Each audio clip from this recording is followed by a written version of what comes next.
Bonjour et bienvenue dans Prière Inspirée. Je suis heureux de vous retrouver et je m'attendais spécialement à cette journée, à ce moment d'enseignement et de prière par rapport à cet agenda que je vais vous aider à créer aujourd'hui. On est en train de parler de la volonté de Dieu, découvrir et accomplir la volonté de Dieu.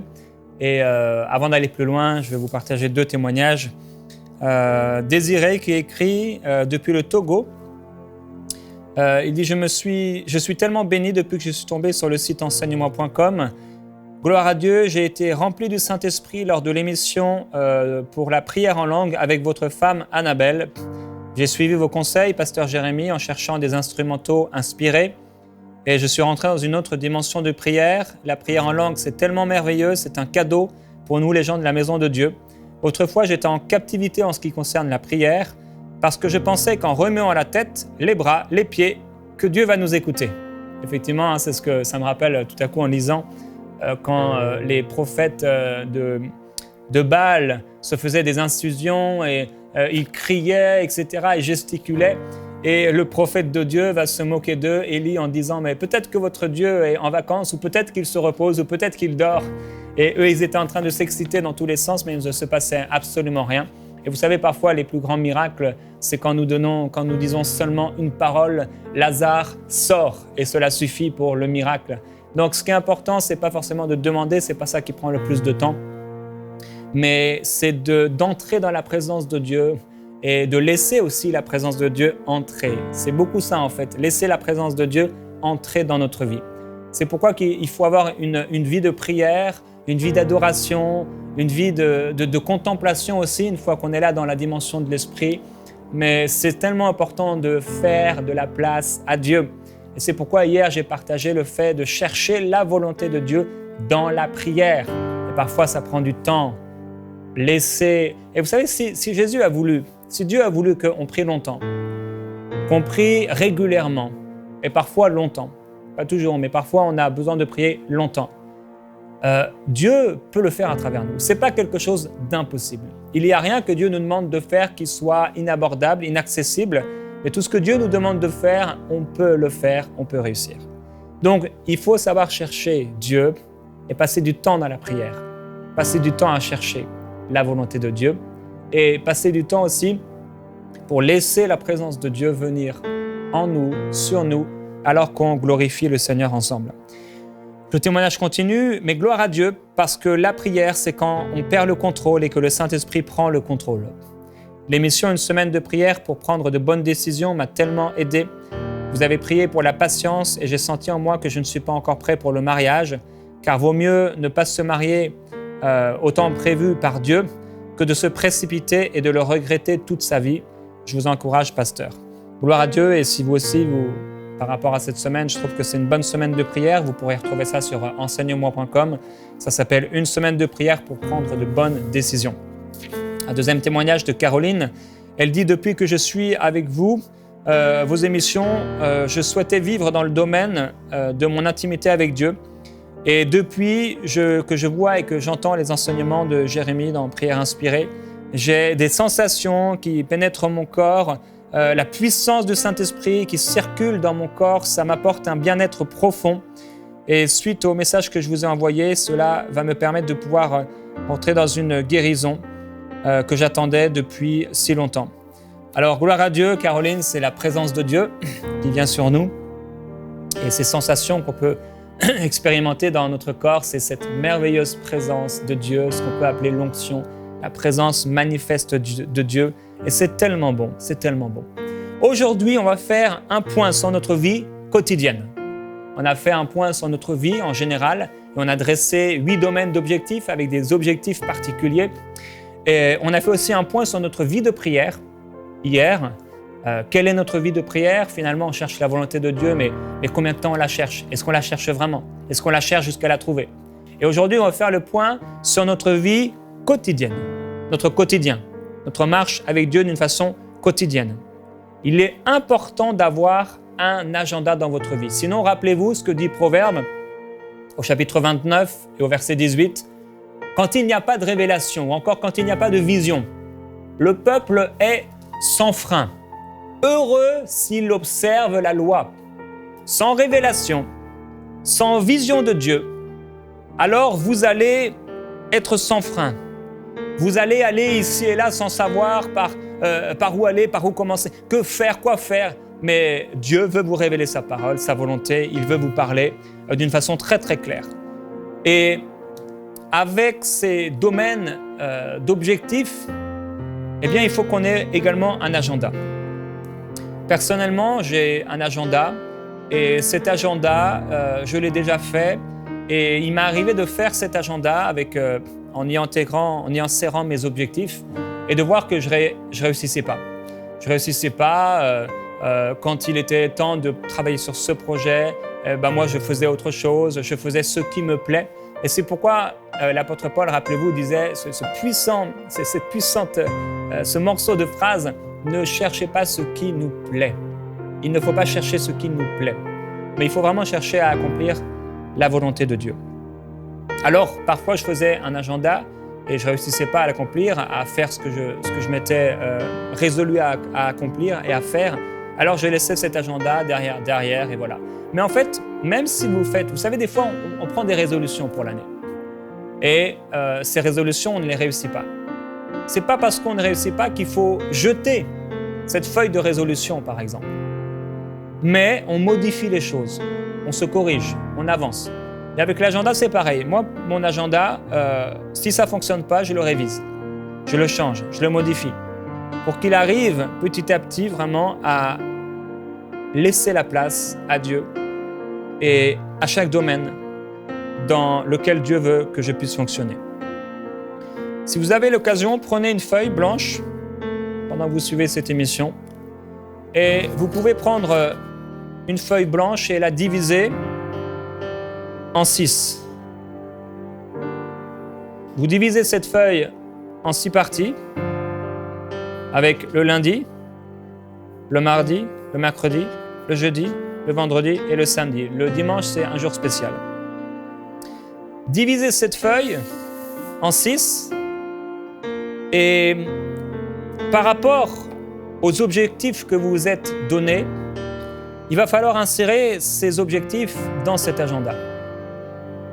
Vous vous êtes donné une série d'objectifs, la vision 2018, selon les domaines d'objectifs que Dieu vous a mis à cœur et qui va continuer à vous mettre à cœur. Maintenant, selon ces objectifs, il va falloir que votre agenda puisse réussir à recevoir les objectifs que Dieu a pour vous. Alors, je vais vous donner quelques règles ou quelques petites choses importantes par rapport à cet agenda. C'est qu'il peut être modifié. Cet agenda peut être modifié, par exemple, si vous étudiez, si vous avez un travail ou pas. Je vais vous donner un agenda. Vous pouvez télécharger cet agenda si vous regardez sur YouTube ou sur enseignement.com. En tout cas, sur enseignement.com, en dessous de cette vidéo, vous pouvez télécharger l'agenda et le modifier. Cet agenda, vous pouvez le modifier donc. Par exemple, si vous étudiez ou si vous avez un travail, ce ne sera pas pareil. Selon la durée de votre travail. Si vous faites 35 heures, 40 heures, la durée de votre transport. Voilà, par exemple ici, le lundi et le mardi, il peut être modifié si vous êtes célibataire ou si vous êtes marié.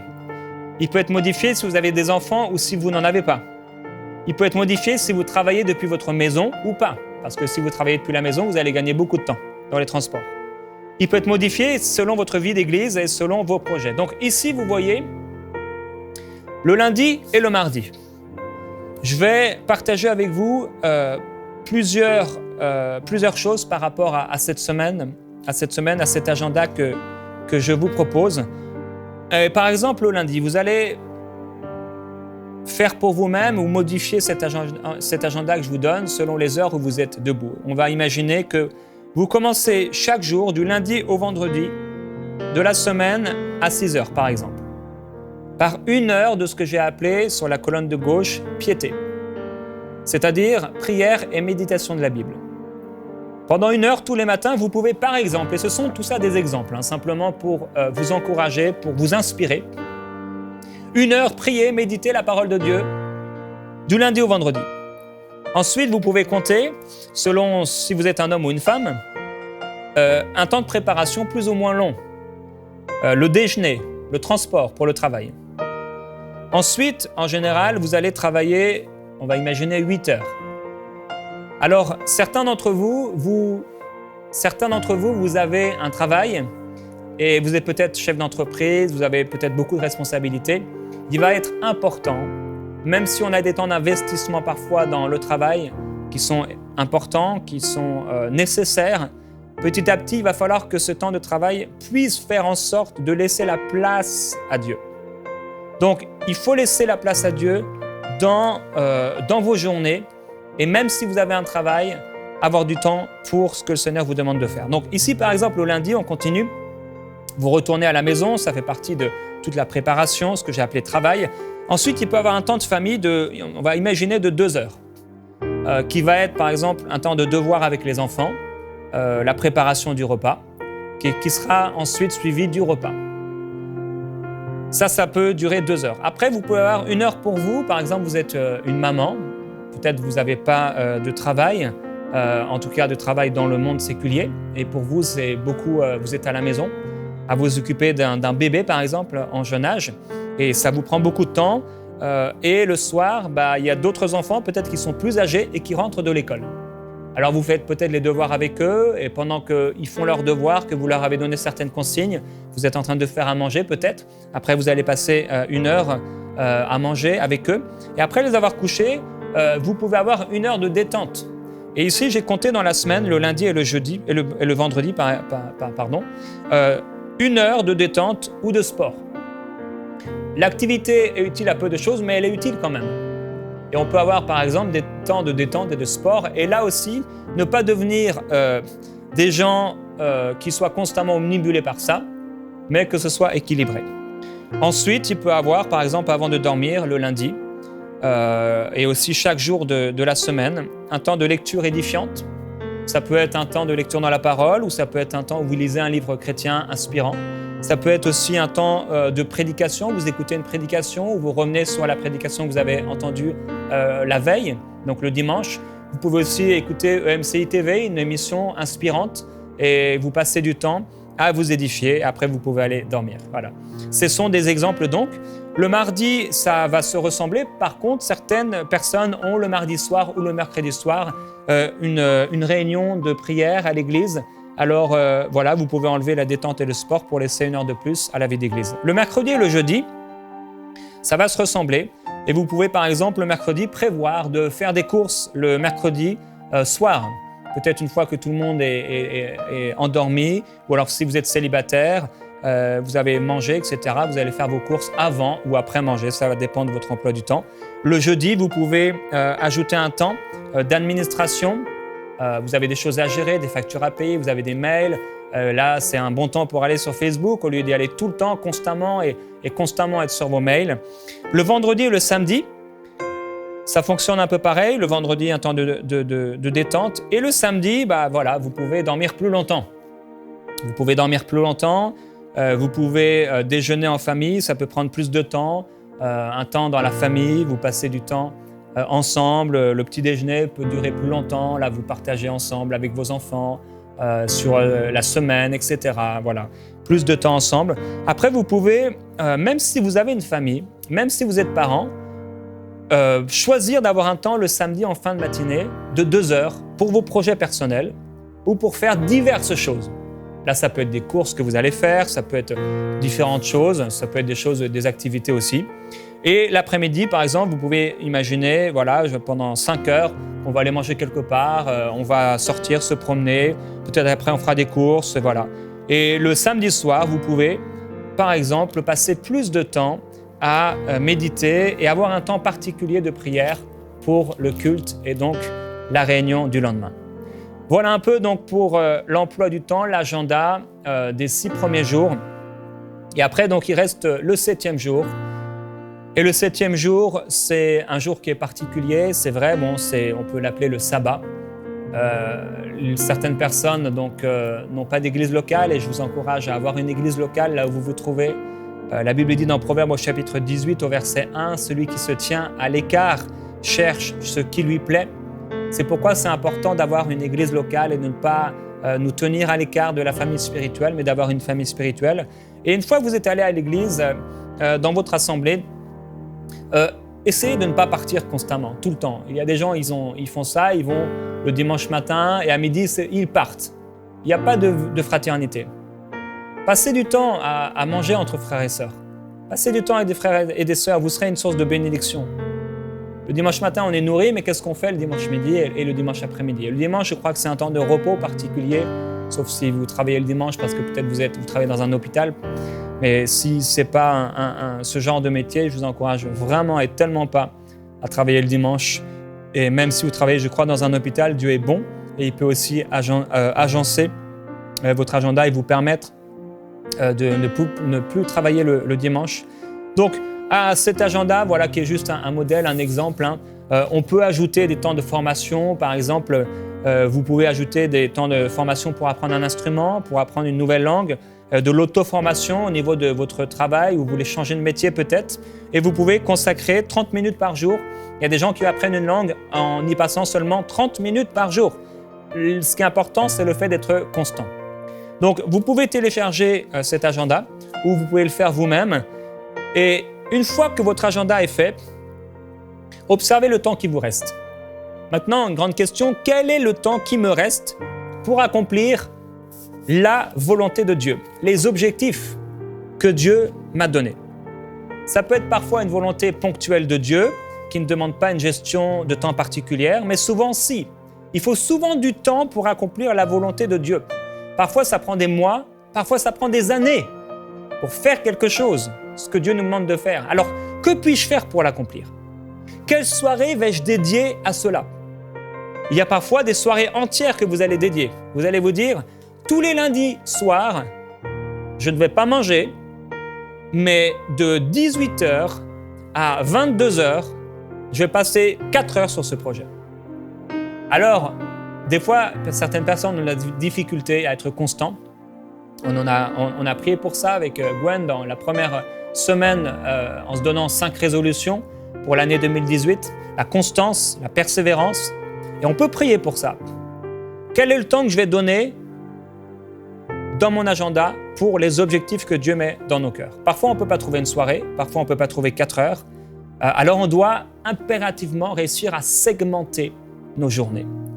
Et j'ai regardé ma vision 2011 cette semaine, la vision que j'avais écrite en 2011, et j'ai trouvé des choses qui n'étaient toujours pas faites. Pourquoi? Quand vous êtes fixé des objectifs ou des résolutions, et qu'à la fin de l'année, ou 1 an, ou 2 ans après, ou 3 ans après, vous trouvez que ces objectifs n'ont pas été accomplis. Pourquoi n'ont-ils pas été accomplis? C'est parce que votre agenda ne s'est pas soumis à vos objectifs. Ou plutôt, devrais-je dire, vous n'avez pas soumis votre agenda à vos objectifs.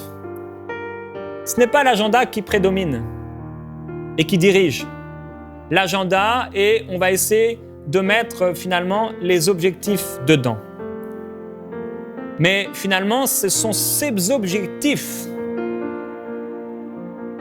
qui vont soumettre, c'est l'agenda qui se soumet à ces objectifs. C'est important. Les deux il faut faire la liaison en fait entre les objectifs et l'agenda. Faites la liaison entre objectif et agenda. Alors, où dans mon agenda je trouve le temps de remplir cet objectif familial? Parce qu'on a 24 heures. Peut-être 8 heures à dormir. Il reste 16 heures. Et peut-être on a, avec le transport, 10 heures où on n'est pas là. Il reste que 6 heures par jour. Voyez-vous, le gris, ça prend beaucoup de place. Et le sommeil, encore, on pourrait rajouter. Il reste que 6 heures. Et dans ces 6 heures, il y a peut-être 2 heures de préparation, de repas, peut-être même 3 heures. Il me reste peut-être que 2 ou 3 heures par jour pour accomplir certains projets. Les objectifs familiaux, les objectifs spirituels, on les a mis dans cet agenda. Au niveau des finances personnelles, c'est au niveau du travail. Au niveau du ministère et des services de l'Église, dans l'Église, on a mis ça aussi là-dedans. Au niveau de la vie de couple, ça en fait partie. Il peut y avoir des temps spéciaux pour les couples. Au niveau des travails, des études, on peut mettre l'auto-formation là-dedans. Et le travail, au niveau des projets, il faut trouver du temps par rapport à ce que Dieu met dans votre cœur. Alors, on va prier pour que Dieu nous aide à trouver du temps. Pour que Dieu nous aide à gérer notre temps. Pour que Dieu nous aide à être déterminés et pour que Dieu nous aide à être persévérants. Et vous allez avoir le temps de réfléchir à un agenda. Et personnellement, moi, cet agenda, je ne l'ai pas écrit au départ, mais ça s'est fait par des choix de vie. Ce qui fait que, on a aussi qu'un enfant, donc c'est sûr que ça change et ça modifie l'agenda. Mais certaines personnes ont 4 enfants et réussissent à avoir un agenda qui est soumis à leurs objectifs. Et nous, on a fait en sorte d'avoir du temps pour Dieu. D'avoir du temps pour les projets de Dieu. Et cet agenda modèle que je vous ai donné, ce n'est pas le mien, c'est simplement quelque chose que j'ai fait pour pouvoir vous inspirer. Mais il faut qu'on soit réglé. Rappelez-vous ce que disait l'apôtre Paul. Faites bien attention à votre conduite. Ne soyez pas comme des fous, mais comme des sages. Rachetez le temps, car les jours sont mauvais. Ne soyez pas inconsidérés, mais comprenez quelle est la volonté du Seigneur. Ou encore dans la traduction Semeur, ce que le Seigneur attend de vous. Alors oui, nous prions pendant cette semaine pour connaître la volonté de Dieu. Et Dieu va nous parler. Et Dieu va rappeler des choses dans nos cœurs. Aujourd'hui et dans les prochains jours. On va ajouter ces choses à nos objectifs. Mais qu'est-ce qu'on va faire par rapport à notre agenda? Il faut qu'on fasse quelque chose. Et je veux prier pour vous. Père, je prie par rapport à ce qu'on a partagé ensemble. Et je veux te dire merci parce qu'il y a des choses dans le naturel qu'on peut faire pour qu'on réussisse à atteindre les objectifs. À un moment, Seigneur Jésus, tu as décidé de passer toute la nuit à prier. À d'autres moments, tu as décidé de te reposer, de t'asseoir. À un moment aussi, parfois, tu as décidé de t'asseoir et de te reposer, mais il y avait un besoin et tu as répondu à ce besoin. Seigneur Jésus, tu as admirablement réussi. Et pour nous, tu es le modèle suprême. Tu es le modèle parfait.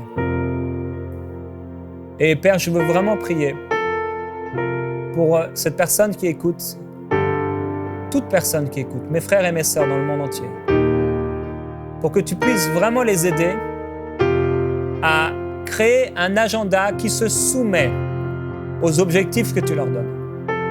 Je prie, Père, pour les chefs d'entreprise, pour ceux qui sont dans le travail, mais également pour ceux ou celles qui peuvent être à la maison, s'occuper des enfants ou peut-être même sans travail actuellement. Je prie pour ceux qui se perdent dans toutes sortes d'activités, qui ne réussissent pas à construire quelque chose, mais qui tournent en rond. Quels que soient, Père, les domaines d'activité, je te demande ta sagesse et ton intelligence spirituelle. Ta sagesse, ça veut dire comment appliquer la connaissance de ta volonté. L'intelligence, on a besoin de ton intelligence. Et Père, je prie cela pour ceux qui écoutent. Je prie, Père, que les choses qui ont été partagées puissent être prises à cœur et que ça puisse changer quelque chose dans la vie de ceux qui écoutent. Je prie, Père, pour ceux qui ont l'impression de ne jamais aller au bout des choses que tu leur demandes de faire. De ceux qui ont toujours eu quelque chose en eux qui les a fait s'arrêter. Peut-être des paroles qu'on leur a dit toute leur vie. Et peut-être on vous a dit une parole. Peut-être on vous a dit constamment, toi tu vas jamais au bout des choses. Toi tu réussiras jamais les projets. Toi tu es un nul, toi ceci, toi cela. Et aujourd'hui nous voulons avec vous, je veux avec vous annuler ces paroles dans votre vie. Et annuler toute malédiction qui a été prononcée à votre rencontre. Et je veux déclarer la bénédiction de Dieu, que Dieu produit en vous le vouloir et le faire selon son bon plaisir. Père, merci pour l'intelligence, la sagesse. Merci pour le temps qui va être pris pour que notre agenda se soumette, c'est-à-dire notre temps, chacun de nos jours au quotidien, se soumette à ce que tu nous demandes de faire. Et je te glorifie pour les choses qui vont être conçues, créées, les entreprises, les choses qui vont être faites, les talents qui vont commencer à se déployer, les livres qui vont être écrits, les CD qui vont sortir, les objets qui vont être construits, les entreprises, toutes sortes de choses qui vont être faites parce que ton peuple va soumettre son temps à tes objectifs. Père, il faut qu'il y ait une différence entre ceux qui te servent et ceux qui ne te servent pas. Et tu as dit que parfois, ce sont les gens de ce monde qui sont beaucoup plus avisés, beaucoup plus sages que les gens du royaume. Et je prie que ce soit différent à partir d'aujourd'hui pour ceux qui écoutent. Père, on réclame vraiment ta sagesse et ton intelligence. Sans toi, on va faire n'importe quoi. Sans toi, on va perdre des soirées, on va perdre des jours. Et on va perdre tellement de temps et finalement, on va perdre des âmes. Sans toi, on va porter des fruits tellement petits ou tellement insignifiants ou peut-être aucun fruit. Parce qu'on va vivre selon nos intérêts personnels. On va chercher nos intérêts au lieu de chercher tes intérêts. Père, je prie que cela change au nom de Jésus-Christ dans la vie de tous ceux qui écoutent. Ta sagesse, ton intelligence. Je prie que tu les aides à gérer leur temps. Mais que tu les aides aussi à former en eux un caractère persévérant. Aide-les à être déterminés. Je veux déclarer, Père, de ta part sur eux, qu'ils sont comme des lions audacieux. Qu'ils sont comme des pitbulls qui ne lâchent pas leur proie. Comme des lions qui ne lâchent pas leur proie. Qui vont au bout des choses et qu'ils réussissent tout ce que tu mets dans leur cœur. Je te glorifie, Père, et je les bénis au nom de Jésus-Christ. Oui, je vous bénis au nom de Jésus-Christ et je proclame la gloire de Jésus-Christ sur vous, la présence de Dieu. La Bible dit, Jacques, humiliez-vous donc sous la puissante main de Dieu et il vous élèvera au temps convenable. Passons du temps dans la présence de Dieu, frères et sœurs, des heures à prier dans la présence de Dieu. Petit à petit, cherchons la face de Dieu et la volonté de Dieu et il nous parlera. Je vous bénis, frères et sœurs. Je suis reconnaissant d'avoir pu exercer envers vous un ministère pendant cette semaine. Vous êtes bénis au nom de Jésus-Christ. Que Dieu puisse trouver en vous un cœur de serviteur et de servante bien disposé à accomplir sa volonté. À lundi dans Prière inspirée.